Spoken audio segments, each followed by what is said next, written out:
เจ้าเข้ามาต่อกันยังคงอยู่ที่วังเวียงเจ้าท่านผู้ชมคือเมื่อคืนนี้เฮาเองก็ได้เอาภาพบรรยากาศโครงการก่อสร้างถนนหนทางอยู่ในตัวเมืองวังเวียงในช่วงตอนกลางคืนในอีกเส้นทางหนึ่งให้ท่านผู้ชมเบิ่งมามื้อนี้เฮามาเบิ่งในตอนช่วงตอนกลางเว้นเนาะเจ้าอยู่ที่อีกเส้นทางหนึ่งเนาะบ่แม่นเส้นทางเดียวกันแต่ก็สามารถเชื่อมจอดกันได้หมดนั่นล่ะเจ้าท่านผู้ชมเส้นทางที่เฮาเห็นอยู่ตอนนี้แม่นเส้นทางติดแคมป์2เด้อเจ้า เพิ่นก็ได้มีการอัปเกรดใหม่ทั้งหมดเนาะเจ้า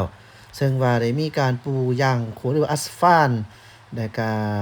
ได้มีการก่อสร้างทางฟุตบาททางคนย่างเราสังเกตเบิ่งว่าทางฟุตบาทนี่ก็ใหญ่อยู่เด้อแต่ว่ากับเมืองท่องเที่ยวก็ฮักดีเนาะเพราะว่ามีบางเทื่อบางช่วงนี่ต่างประเทศนักท่องเที่ยวเพิ่นมาเที่ยวหลายเพิ่นจังสิมีทางย่างแต่ว่าขอนำอย่างเดียวเนาะอย่าสิเอารถขึ้นไปจอดอยู่เทิงเด้อมันสิน่าอายเขาได้ เพราะว่าเมืองท่องเที่ยวนี่ต่างประเทศหลายแน่นอนอยู่แล้วเนาะเจ้าฉะนั้นก็อดลำบากกันหน่อยหนึ่งเพราะว่าคันจอดรถสองกำทางนี่เราก็จะไปยากมายากแหน่ให้ดีแท้ก็ต้องเบิ่งหั้นแหละเนาะบ่อนจอดบ่อนใดที่ควรจอดบ่อนใดที่บ่ควรจอดหั้นนะเพื่อการสะดวกในการ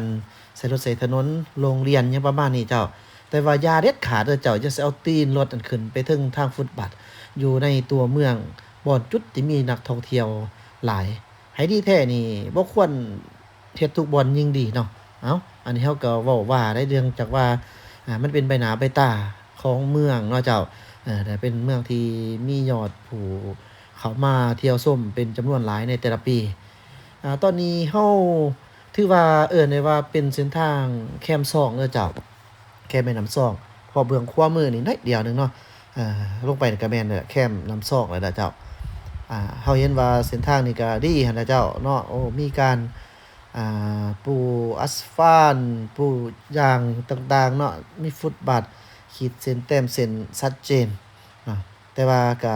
ยังคงให้เห็นได้ถึงขี้ดินอยู่ขอบทางเนาะเจ้าแต่ว่าก็บ่แม่นเบิดทุกบ่อนเป็นบางบ่อนเจ้ายังคงเห็นอยู่เนาะอ่าเราสังเกตเห็นได้เป็นสีแดงๆจังซี้เนื่องจากว่าคือว่าหั้นแหละเหยียบบ่อนที่ยังบ่ทันได้ปูขึ้นมาใส่ทางมันก็เปื้อนก็เปอะ เราก็เห็นได้ว่ามันจะมีขี้ฝุ่นเนาะเวลามันตกเที่ยลงหั้นประมาณนี้ยามแล้งก็เป็นฝุ่นอยังประมาณนี้เจ้าท่านผู้ชมแต่โดยรวมแล้วถือว่าดีหลายเนาะเจ้าตอนนี้แอดมินกับผู้ที่ร่วมไปนำกันนี่เพิ่นกำลังซอกหาสถานที่โดยเฉพาะแม่นเส้นทางที่เราจะไปต่อหั้นนะออกจากแคมป์ออกจากเมืองนี้ไปอีกจุดหนึ่งแคมป์2ว่าซั่นซะเนาะ บรรยากาศอยู่ที่เมืองเวียงครึ้มไปด้วยหมอกควันเจ้าท่านผู้ชมแต่ว่าก็บ่ถึงขนาดว่าหลายจนแบบว่าคือกันกับเราตอนช่วงเรามาเนาะตอนนี้ถือว่าจางหายไปหลายเติบแล้วคันมีฝนเทียนน่ะฝนเทียมได้แรงดีเจ้านี่แหละการจุดปลาการถางปลาเฮ็ดไร่เรือนร้อยก็บ่ติบ่ว่าเนาะเพราะว่าเพิ่นอาชีพเพิ่นเฮ็ดไร่แต่ว่าก็อย่า สิขยายให้มันไปเรื่อยๆอีกเด้อเจ้าเฮ็ดเป็นบ่อนคงที่เนาะแต่ละปีเราก็รู้แล้วแหละว่าแม่นจะเจอปัญหาเกี่ยวกับแบบนี้นอกจากจุดป่าแล้วก็มีการจุดขี้เหยาขี้เหยื่อหยังต่างๆท่อไอเสียควนลดหยังประมาณนั้นล่ะนอกจากตะพดส้มสมทบกันขี้ฝุ่นมันก็เลยเป็นนี่แหละเป็นฝุ่นละอองอ้าวตอนนี้เราเข้ามาเบิ่งขวามือลงมาทางนี่แม่นท่านผู้ชมเห็นนี่แม่น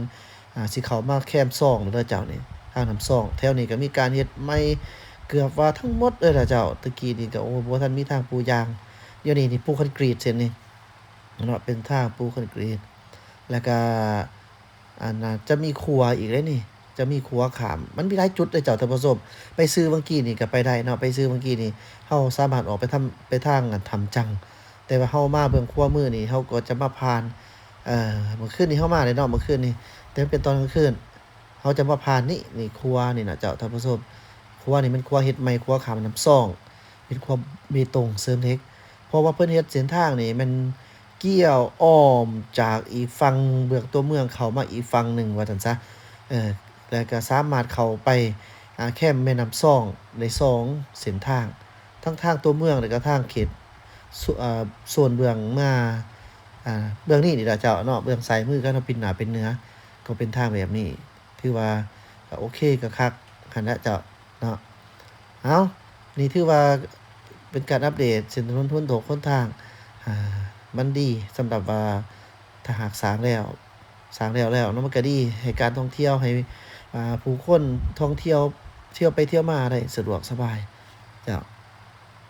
ฉะนั้นเกี่ยวกับเรื่องทางอยู่เมืองวังเวียงนี่เจ้าที่เราไปเบิ่งขั้วมือเมื่อกี้นี่ก็หากได้เนาะเจ้าอ่าสำหรับอยู่เมืองวังเวียงนี่ก็ถือว่าเป็นอีกเมืองหนึ่งอยู่ในประเทศลาวที่เป็นเมืองยอดฮิตในการท่องเที่ยวการไปมาก็สะดวกสบายถ้าหากจากนครหลวงเวียงจันทน์จะมาวังเวียงถ้าหากขึ้นมาทางด่วนก็สามารถแล่นได้ประมาณชั่วโมงปลายเนาะเจ้านี่ออกมาเบิ่งขั้วมือเนาะเจ้าบัดนี้นะให้ท่านผู้ชมได้เบิ่งบรรยากาศ อีกเส้นทางหนึ่งก็คือจากทางรถไฟความไวสูงบ่ฮอดชั่วโมงอันนั้นน่ะมื้อเดียวก็ฮอดเนาะต่างแต่ว่ามันสิช้าหน่อยหนึ่งอยู่ที่สถานีเพราะว่าเพิ่นโมงเป็นโมงอิหยังประมาณนั้นเจ้าท่านผู้ชมแต่ว่าเสียดายหน่อยหนึ่งเส้นทาง13เหนือฮอดแต่พ้นโฮ้งที่ว่าดีทางคอนกรีตออกจากพ้นโฮ้งขึ้นมาตามจังหวัดวังเวียงนี่ก็ค่อนข้างยังยากอยู่เด้อเจ้าอันนี้หวังว่าในอนาคตภายหน้าประเทศชาติบ้านเมืองนะครับการพัฒนา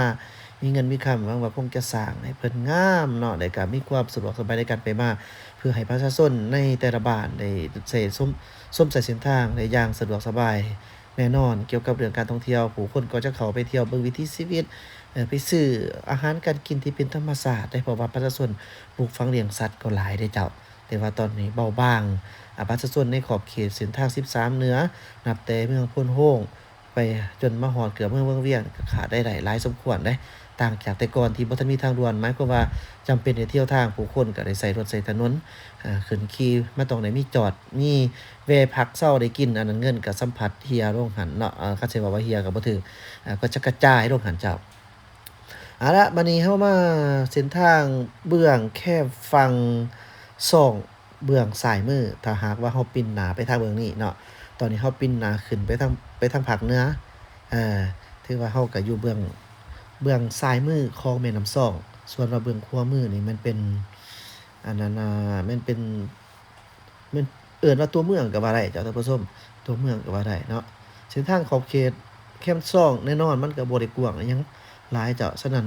การขับรถก็ต้องได้ระมัดระวังแล้วก็ให้เกียรติซึ่งกันและกันมันค่อยไปค่อยมาเพราะว่าจุดบ่อนท่องเที่ยวบ่แม่นจุดที่ฟ้าวที่ร้อนเล็งฉะนั้นก็ค่อยไปค่อยมา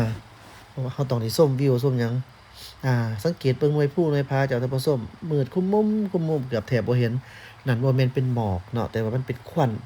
นจากที่เราเว้าที่ผ่านมานี่ล่ะเจ้าให้ดีที่สุดเป็นไผได้ไปในช่วงนี้แท้ๆต้องใส่แมสเด้อแมสต้องแมสเอาอยู่ได้แมสที่มันแน่นหนาบ่แม่นแมสรวมอีกนั่นน่ะประมาณนั้นเจ้าโอเคแอดมินตอนนี้กำลังจะสอบบ่อนนั่งอยู่ที่ร้านอาหารแคมป์น้ำส้องนี่จุดใดที่ไกลน้ำส้องอะเจ้าท่านผู้ชมไกลน้ำนี่ฝุ่นละอองก็จะบ่เห็นหลายเนื่องจากว่าน้ำมันก็ดึงเนาะเฮ็ดให้ฝุ่นละอองตกลงอิหยังประมาณนั้นเจ้า เดี๋ยวเราแวะซื้อก่อนแล้วตอนนี้เราก็ถือว่าได้สถานที่บ่อนนั่งพักเช้ากินข้าวกินน้ำพาลูกพาเต่าพาหลานเล่นน้ำแหล้วเนาะจุดเขตนี้ถือว่าเป็นจุดแคมป์2เราเลือกที่จะนั่งอยู่ร้านอาหารที่ว่ามีต้นไม้ใหญ่เนื่องจากว่าสภาพอากาศค่อนข้างร้อนแล้วเราก็ต้องได้ซอกหาบ่อนที่มันเหมาะสมเพราะเราจะนั่งโดนเติบ ท่านผู้ชมก็จะเห็นว่ามีนักท่องเที่ยวเขามาท่องเที่ยวอยู่เนาะอาจจะเบาบางเกี่ยวท่านผู้ชมแต่ว่ามันก็พอมีอยู่ว่าสันๆเนาะก็มีอยู่เพราะว่ามันเป็นลักษณะแบบแล้วปีใหม่ในหั้นน่ะเจ้าอีกอย่างหนึ่งก็คือนักท่องเที่ยวที่เขาเจ้าจะขึ้นมาภายเรือนส่วนใหญ่แม่นเขาเจ้าจะมาค่อนข้างตอนขายแลงส่วนว่าเฮามาในตอนช่วงเกือบ11โมงจังซี่มันก็คนบ่ทันมีครบ